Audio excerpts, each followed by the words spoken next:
Hello everybody, welcome back in the quantum classes, the finest equations everywhere to learn the concept of physics. Everybody, in previous lecture, we have already discussed about what is potentiometer.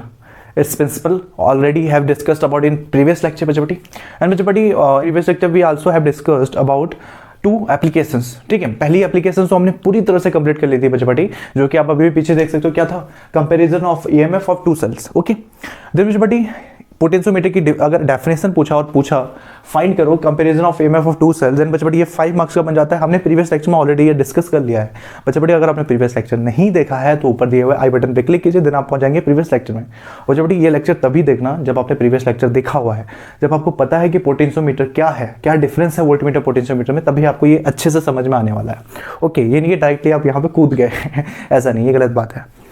तो बेटी इस lecture में, in this lecture we will going to discuss about determination of internal resistance of any cell by using potentiometer. विभव मापी का उपयोग करके बच्चे पढ़ी हम किसी सेल का आंतरिक प्रतिरोध ज्ञात करेंगे. और ये भी बहुत सिंपल है, जैसे हमने प्रीवियस लेक्चर में देखा तो ये भी 5 मार्क्स कंटेन करता है. तो कितना छोटा सा नन्ना मुन्ना सा कॉन्सेप्ट है. पहले तो बच्चे पढ़ी इसको हटा लेते हैं. ठीक है, अभी हमने जस्ट डिस्कस किया था, आप जाके देख लीजिए उसको. और ये आता था हमारा आंसर A1/A2 इक्वल L1/L2, और ये आंसर हमें यूज करने वाले हैं अभी. ठीक है, पहले देखते हैं, इसको हटा लेते हैं.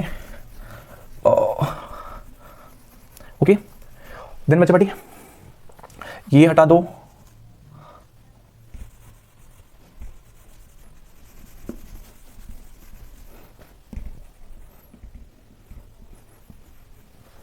ओके ओके बेटी, तो क्या है हमारे पास अभी, कौन सा करना है हमने एप्लीकेशन? सेकंड एप्लीकेशन बोलो या यूज बोलो, क्या है सेकंड वाला? डिटर्मिनेशन ज्ञात करना है. क्या ज्ञात करना है?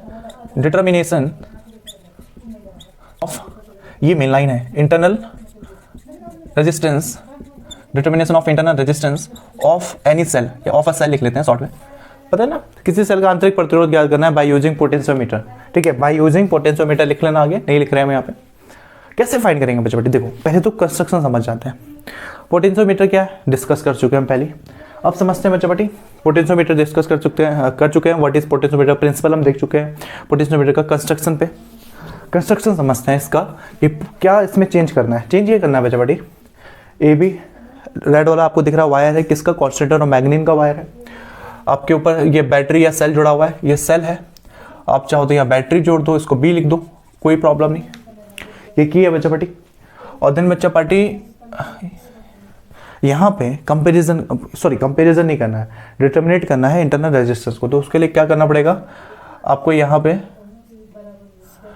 एक सेल जोड़ दो, जिस सेल का हमें इंटरनल रेजिस्टेंस निकालना है. और जो मैंने कहा था सेल का जो प्लस पॉइंट होगा ये बैटरी के प्लस टर्मिनल से जुड़ेगा.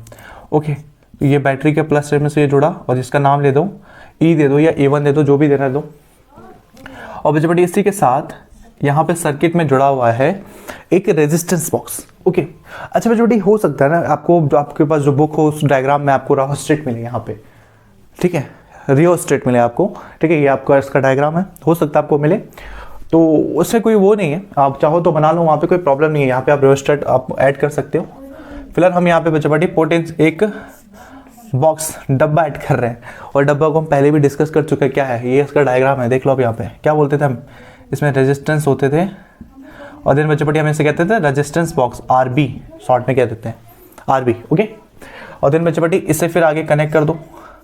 और देन जैसे प्रीवियस लेक्चर में हमने देखा था, इसके साथ हमने जोड़ दिया था एक गैल्वेनोमीटर. ओके, और देन हमने आगे चौकी ले लिया. ओके, देन यहाँ पे देख लेते हैं पोटेंशियल डिफरेंस ऑफ सेल. ठीक है, सेल का पोटेंशियल डिफरेंस क्या कहेंगे हम उसको?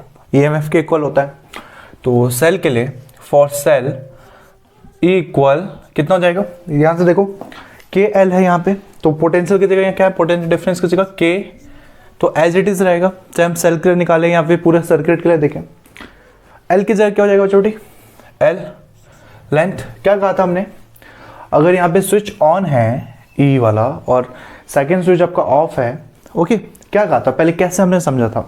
सबसे पहले आपको क्या करना है इसके वर्किंग मेथड में, सबसे पहले आपको स्विच B, बाकी के ये K1 और K2 स्विच, ये जो आपको K1 स्विच दिखा और ये K2 दिखा, दोनों को ऑफ रखो, बंद रखो. और देन बच्चा पार्टी जो ऊपर जो स्विच है बैटरी का उसे ऑन कर दो. अब बैटरी बी के स्विच को अगर आपने ऑन किया है, करंट फ्लो हो रहा है, देन उसके बाद बच्चा पार्टी इस E1 जो सेल जुड़ा हुआ उसके साथ जो की है K1 उसको ऑन कर दो। K2 को स्टिल अभी भी क्या करना है, बंद ही रखना है, और K1 को हमने ऑन कर दिया।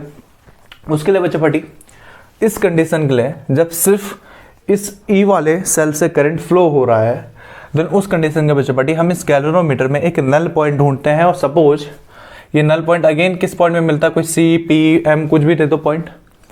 और बच्चा पार्टी देन इस A और C के बीच की हम लेंथ मेजर कर लेते हैं।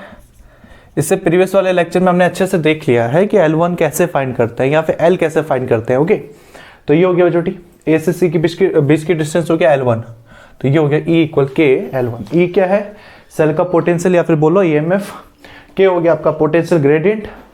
L1 हो गया बच्चा बेटी डिस्टेंस, जो नल पॉइंट आई, पॉइंट को नाम दे दो C, उस C का A से जो डिस्टेंस होगा L1। ओके, देन बच्चा बेटी क्या करना है इसके बाद, ये तो हमने सेल की बात की। अब क्या करो, जो K1 है स्विच जो ऑन था उसे बंद कर दो, ऑफ कर दो। ओके, और देन बच्चे बड़ी जो दूसरा स्विच है K2 उसे ऑन कर देते हैं। ओके, और इस पे क्या जुड़ा हुआ है, रेजिस्टेंस बॉक्स जुड़ा हुआ है। रेजिस्टेंस बॉक्स क्या होता है, इससे पहले भी हम देख चुके हैं प्रीवियस लेक्चर्स में, नहीं देखा है तो रेजिस्टेंस बॉक्स कोई बड़ा फिजिकल इंस्ट्रूमेंट नहीं होता है, नॉर्मली प्रोवाइड हो जाएगा आपको। अगर आप स्कूल के लैबोरेटरी में जाओगे, लैब में जाओगे, सर से पूछोगे, वो दिखा देंगे आपको। छोटा सा एक डब्बा होता है, नहीं देखो तो आप इधर देख लो, ये है आपका रेजिस्टेंस बॉक्स। डब्बे में स्विचेस होते हैं, बहुत सारे कीज होते हैं और वो रेजिस्टेंस लिखे हुए रहते हैं उस पर, तो उस हिसाब से हम कीज को निकाल करके एडजस्ट करते हैं रेजिस्टेंस को। ओके, तो ये रेजिस्टेंस बॉक्स हो गया और इसके साथ K2 है। इस बार बच्चा पार्टी हम K1 वाले स्विच को बंद कर देते हैं और K2 स्विच को ऑन कर देते हैं, और देन देखते हैं बच्चा पार्टी पोटेंशियल डिफरेंस। तो ये हो जाएगा बच्चा party potential difference V equal, ठीक है, सर्किट का potential difference V equal K तो कांस्टेंट है, एज इट इज रहेगा इस केस के लिए। ठीक है, यहाँ पे तो K को वैल्यू सेम ही रहेगी। और देन बच्चा पार्टी जैसे हमने पिछले बार माना था कि इसका हमारा आ रहा था L1 डिस्टेंस पे नल पॉइंट, तो सपोज ऐसे ही गैल्वेनोमीटर ये रहा, तो इसका नल पॉइंट सपोज बच्चा पार्टी यहाँ पर आ गया। डिस्टेंस मान लिया हमने यहाँ से यहाँ तक की डिस्टेंस है L2, तो ये हो गया बच्चा party K L2। Is it clear, E और V आ गया। देन जैसे प्रीवियस लेक्चर में हमने ये EMF को कंपेयर किया था, वैसे हम यहाँ कर सकते हैं। ये आ गया, सपोज इसे डालो इक्वेशन फर्स्ट, इसे डालो इक्वेशन सेकंड, हम लिख सकते हैं from comparing equation first and second, या फिर from equation first and second, या फिर equation first divided by second भी लिख सकते हो। क्या हो जाएगा E और V, ये हो जाएगा बच्चा बेटी E upon V equal K L1 upon K L2 equal, ये हो जाएगा L1 अपॉन L2। ओके, ये हो जाएगा L1 upon L2। E upon V की वैल्यू कितनी आ गई, L1 upon L2। Clear, okay, तो ये काम तो हमने प्रीवियस लेक्चर्स में क्या हुआ, E अपॉन V की वैल्यू कितनी आ गई, L1 अपॉन L2। ओके, आप इसे चाहो तो कोई इक्वेशन दे सकते हो, कोई इक्वेशन दे दो अपनी मर्जी से, इक्वेशन 3 1 2 एंड ये हो गया इक्वेशन 3। ओके, देन बच्चे बटी एक और देख लेते हैं। E का फॉर्मूला एक दूसरे तरीके से हम लिख सकते हैं, करंट, इंटरनल रेजिस्टेंस और EMF में रिलेशन हम जब निकालते थे सेल का, क्या आता था, इक्वल आता था हमारा, कितना आता था, सिंपल है ना, V इक्वल IR आता था। नॉर्मली ओम्स लॉ होता है V इक्वल IR, तो ये तो सर्किट के केस में होता है जब पूरा सर्किट देखा जाता है, और जब सेल के अंदर देखा जाता है बच्चा पट्टी, तो हम V को क्या लिखते हैं, E लिखते हैं, I को करंट जो फ्लो होगा I को I, और सेल के अंदर बच्चा पट्टी दो रेजिस्टेंस हम रखते हैं। ठीक है, एक तो नॉर्मल रेजिस्टेंस, एक सेल के अंदर जो रेजिस्टेंस होता है इसे कहते हैं इंटरनल रेजिस्टेंस स्मॉल r, जिसे हमें एक्चुअल में क्या करना है, फाइंड करना है। ठीक है, इसीलिए तो हम ये डेरिवेशन पढ़ रहे हैं, determination of internal resistance of cell. अब देखो असली हीरो की एंट्री अब हो रही है, स्मॉल r निकालना था ना, उसकी एंट्री अब हो रही है असली हीरो की। तो देखो E इक्वल I और R की जगह आ जाएगा capital R plus small r। Small r क्या है बच्चा पट्टी, हमें पहले से ही पता है, इंटरनल रेजिस्टेंस, आंतरिक प्रतिरोध कहते हैं ऐसे हिंदी में। ओके, देन कितने स्टेप्स हुए आपके, ये हो गया ये, इससे करते हैं थोड़ा हाईलाइट रहेगा। देन आप इसको कंपेयर कर दो, देन ये स्टेप, देन ये स्टेप, ये हो गया E। देन बच्चा पट्टी सेल के लिए निकाल लिया, जैसे E निकाला था, अब V निकाल लो।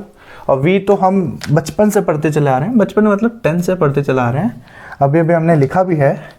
V इक्वल कितना होता है, I R। सेम जो आपने ऊपर किया है ना, लेफ्ट, बस लेफ्ट साइड देखो, ऊपर आपने जो भी किया वही हमें नीचे भी फॉलो करना है। आपने ई निकाला, यहाँ पे बी निकालना है, जैसे वी निकाला यहाँ पे वी निकालना है। और देन आपने क्या किया, ई और इक्वेशन फर्स्ट और सेकंड को आपने कंपेयर कर लिया, ओके, या फिर आपने क्या किया, डिवाइड कर दिया। सेम वही चीज राइट में जो हो रहा है उसको छोड़ो, लेफ्ट में दोनों ऊपर जो जितना भी हुआ लेफ्ट में उतना ही नीचे भी हो रहा है। आप ध्यान दो, अगर ये जितने भी इक्वेशन फर्स्ट सेकंड थर्ड बना, जो ऊपर करना वही सेम नीचे करना है। तो अगेन ई बन गया, वी आ गया, और अगेन बच्चा बड़ी जैसे हमने फ्रॉम इक्वेशन फर्स्ट और सेकंड किया था, यहाँ पे लिख लेते हैं फ्रॉम, ई और वी है ना, तो ई अपॉन वी हो जाएगा, ई अपॉन वी इक्वल हो गया I R plus R small R, sorry, और वी हो गया आई टू आई कैंसिल हो जाएगा, ओके, ये हो गया आई से आई कैंसिल, तो ये रह गया simple capital R plus small R upon capital R. Is it clear?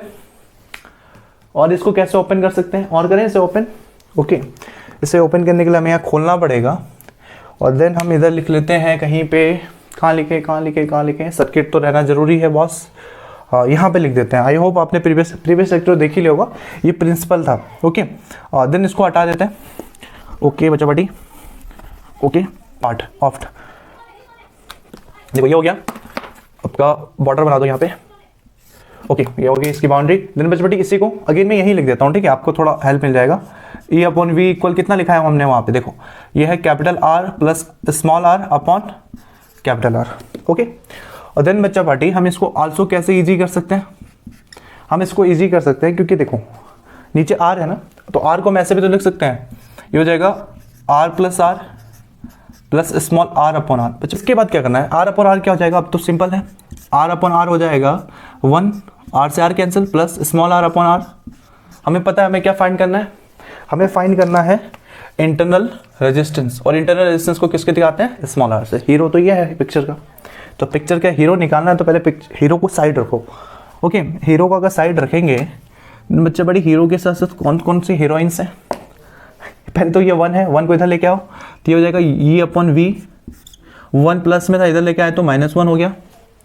Then बच्चे बटी कैपिटल आर बच गया, इस कैपिटल आर को इधर लेके आएंगे, ये डिवाइड में है, इधर आएगा तो मल्टीप्लाई में आ जाएगा, और देन ये हो गया बच्चे बटी multiply capital R equal small are.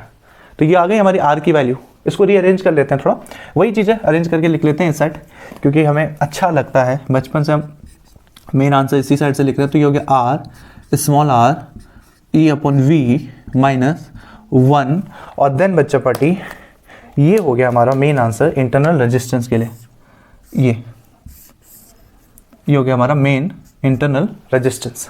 देखिए कितना आसान है, देखो स्टार्टिंग का ई वी निकाला, देन डिवाइड कर दिया अपन वी, वही स्टेप बच्चे बड़ी अगेन रिपीट किया हमने, और लेफ्ट पार्ट तो सेम चल रहा है, राइट में हम डिफरेंट करते गए, और देन बच्चे बड़ी ये आ गया इंटरनल रेजिस्टेंस। तो बच्चे बड़ी ये हो गया पोटेंशियोमीटर का, हमने 2 लेक्चर्स में कंप्लीट किया था पूरा टॉपिक पोटेंशियोमीटर का बच्चे बड़ी। अगेन आई एम रिपीटिंग, अगर आपने प्रीवियस लेक्चर नहीं देखा है जिसमें हमने पोटेंशियोमीटर के कॉन्सेप्ट को समझा था स्टार्टिंग में, इसके पहली एप्लीकेशन या यूज को समझा था बच्चे, देन प्लीज आप जाइए प्लेलिस्ट में, आप देख लीजिए वो लेक्चर, देन बच्चे इस लेक्चर पे आइए।